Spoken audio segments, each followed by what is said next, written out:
Welcome to Racine Kenosha Community Action Agency's Teaching Kitchen here at Kenosha County WIC program. My name is Andrea and I'm here with Jerry. Thanks for having me here. I love the program. I love what you guys accomplish. I'm always curious, do you have a strong feeling about bread pudding? Because it's something that sometimes people love, they don't love, what's your feeling? I love bread pudding as long as it comes with plenty of sauce, vanilla sauce on top. So dessert. So you think of it, okay, I think most people do think of it as a dessert. Today we're gonna make a farmer's market bread pudding, which is not sweet, but it's a really great way to use pretty much any vegetable that you can pick up at your local farmer's market. Almost like a lasagna, the way it's layered, it's also really forgiving. So doesn't take a lot of effort to put it together. You can actually chill it ahead of time and then bake it. You can make it overnight, let it sit, have it ready in the morning, or as a great side dish for holiday meal or something like that. So we're gonna start by slicing the vegetables to get them ready. You know what I think I like about this recipe? What's that? It has all your food groups. When I looked at it, you got eggs for protein, you got dairy and the cheese and the milk, you got, these are technically fruit, but biologically speaking, and your vegetables, and of course your grains, your whole grains. That's a great idea. It does include everything in one nice compact like pizza. meal. Like pizza, very good. And so we're gonna use sliced whole grain bread as the base for the bread pudding. Whole grain bread, one of the items that is included in the breastfeeding WIC package, the child WIC package, and the pregnant WIC package. On page 18 and 19, 20 and 21 talks about whole grains that you can get, how to read a label. You can get bread, of course, and there's listed brands. You can get brown rice, either instant or whole, long cooking, regular long cooking. You can get whole wheat pasta. You can get corn tortillas or whole wheat wraps. So, like we said, this is the kind of recipe that can use pretty much any vegetable that you can pick up in your local farmer's market. Today we're gonna use zucchini. We've got some really amazing fresh beefsteak tomatoes, and then just some onions. But I've made this before with different kinds of squash, so yellow squash. If you've got smaller cherry tomatoes, like heirloom tomatoes, you can slice them in half and that works great. You can use eggplant, all kinds of options. So we're gonna start with the zucchini. My first step is just to remove the two ends, discard that. And then I'm just gonna really thinly slice it. So one of the things that's really critical is to keep the vegetable pieces in a similar shape and size so that when it cooks, everything is gonna cook evenly. So in the recipe, we call for 2 full zucchini. When we assemble it, you're gonna be layering them, and you can see that you can do them in a single layer, you can do them in 2 layers. Whatever works when you're pulling together. It's also a great way to use, it's a teaching tool that you can use with your kids. The assembly part is something that gets kids really engaged, and they can kind of feel like they're helping pull together dinner. I'm the kind of person where I like to get as much use out of this vegetable fruit as I can. So I'm gonna slice a tiny bit off the top. And you'll notice that when I cut, Andrew, you might want to speak to this too, I like to keep my fingers kind of tucked behind to make sure that there's less of a risk that I'm gonna cut them. And again, what's that? Definitely. Again, take a little bit of time to slice them pretty thin and evenly. And these are so fresh that they are cutting really easy. Always important to have, what kind of knife? Sharp knife. If you don't have such a sharp knife, a serrated knife, one with a serrated edge works pretty good as well. And these being really fresh have a lot of moisture in them. It makes them a little bit more difficult to slice, so it's really important to hold on to them tight when you're cutting them. And then the last thing I'm gonna do is cut the onion. So this is another one that everyone has their own opinion on how to cut an onion.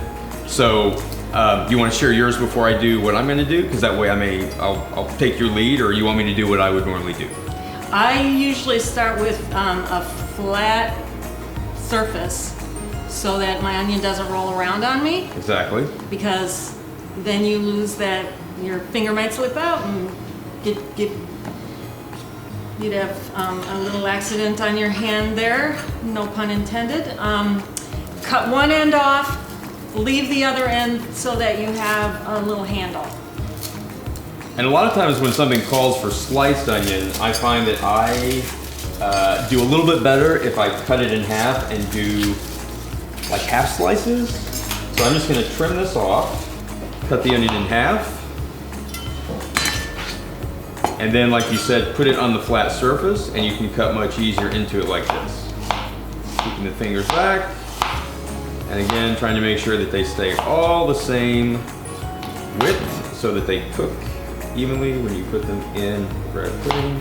And we'll separate those when we layer out. So now I think we can pull everything together and layer the bread pudding.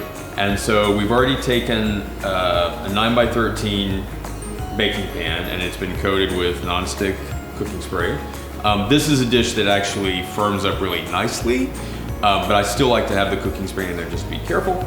So I'm gonna start by taking some of the bread slices and layering them in. Now, I like to cover as much of the base as you can. With this pan, they actually fit in here really nicely. With my pan at home, it's a little bit taller and you have to cut them, but so we're gonna put 6 slices in there. It's perfect. Yeah, it fits great. And then I'm gonna take the vegetables that we cut and then layer those on as well.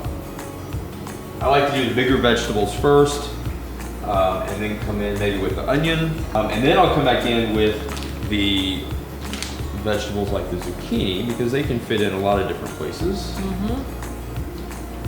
I can see my kids definitely would want to make faces on the tomato and put the onion and the zucchini as the eyes and stuff. And then we have a layer of cheese. I think that's looking really good. I think I like just an even layer, but it is versatile enough that you could use other cheeses, like anything that's pretty much approved would fit in here. I think would be great flavor to put in there. Mozzarella is approved. We could do mild or medium cheddar. Yeah. We could do Colby Jack. And then I'm gonna start and just do another layer. And I'm gonna do the bread in a different direction, so you're adding kind of some coverage there. And I like to kind of press it down, because we don't want it to come up too far over the top. And then we just do repeat. So we're gonna take the vegetables.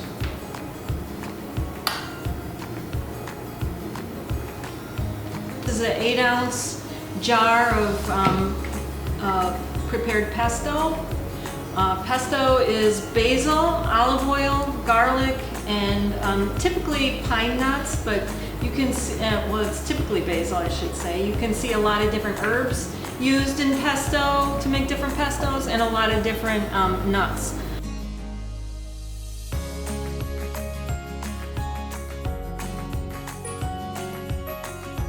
You've got the eggs and the pesto, and now you're gonna add the milk. Add the milk right in there. While you're doing that, I'm just gonna add another layer of cheese. Smells really good. I know, it's a really strong flavor, but it feels, because this is a farmer's market, this makes it feel even more summery to me.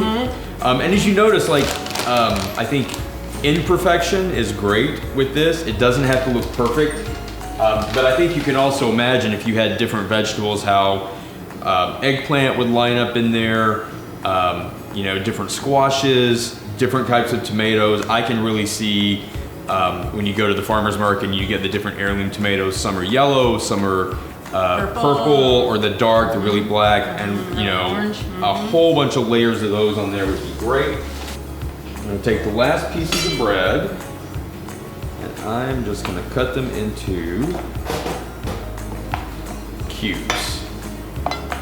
So I'm gonna take all these extra cubes and just kind of layer them and a layer on top. And now when you cut them, you'll notice that they get kind of flattened because you're cutting with a knife. What we're gonna do after we get the bread pieces on here, we're gonna put the egg mixture, and then we're actually gonna let it sit for a few minutes in the fridge. And that's gonna let the egg mixture kind of hydrate the bread and puff it up. And then when we bake it, it's gonna turn out really nicely because it's gonna be, you know, nice thick cubes that are crunchy, but still have all that flavor from the pesto. With that, it's gonna puff up fine, so you don't have to worry about that. And then do you wanna pour the egg mixture on top of it? Give it a go.